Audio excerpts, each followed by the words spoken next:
தான் தலையில தானே மண்ணள்ளி கொட்டிக்கிற மாதிரி ஒரு விஷயத்த தான் வந்து இப்போ கோபி செஞ்சு வச்சிருக்காரு. தன்னுடைய தாயை நான் என் கூட கூட்டு போறேன். உனக்கு வந்து ஒரு பெரிய அடியா இருக்கும் அப்படின்னு பாக்கியா கிட்ட வந்து ஒரு சவாலை விட்டுட்டு இந்த பக்கம் கிளம்பி அவங்க அம்மாவை கூட்டு போய் கடைசியில் பார்த்தா இவர் தான் செவுத்துலேயே முட்டுன்னு முட்டிக்கிற மாதிரி பல அடிகள் வாங்கிட்டு இருக்காரு. ஈஸ்வரியால எந்த இடத்துலையுமே அட்ஜஸ்ட் பண்ணிக்க முடியாது. மகாராணியாவே தான் அவங்க இருப்பேன் அப்படின்னு சொல்லி இருப்பாங்க. ஆனால் அந்த பருப்பெல்லாம் வந்து நீங்கள் பார்த்தீங்கன்னா பாக்கியா கிட்ட வேகம், ஆனால் இங்கே வேக முடியாது. ஏன்னா வந்து இங்கே கமலாவும் சரி ராதிகாவும் சரி, ராதிகா வைத்திருக்க குழந்தையும் சரி, யாருமே வந்து இவங்களை ஏற்றுக்கிறதுக்கு ரெடியாக இல்லை. ஸோ அதனால் வந்து இவங்களுக்கு வந்து நினச்ச நேரத்துக்குலாம் தண்ணியை கொடுக்க, காஃபியை கொடுக்க, காலமிக்கோட கையமிக்கோடலாம் ஆள் இருக்க போகிறதில்ல. இதில் கோபி எல்லா நேரமும் வேலை செஞ்சுட்டு இருக்க போகிறாரு. இங்கே வந்தாலும் கூட வந்து அவருக்கு நிம்மதி இல்லாமல் இருக்க போகுது. ஏன்னா வந்து தன்னுடைய அம்மாவை கூட்டு வந்து அம்மா ஒய்ஃபோட அம்மான்னு சொல்லிட்டு ஒரே சண்டை மேலே சச்சரவாக ஓடிக்கிட்டு இருக்கு.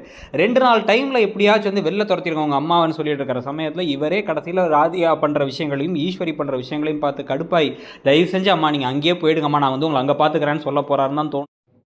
உங்களுக்கு என்ன தோணுதுங்கிறத சொல்லுங்கள். தேங்க்யூ.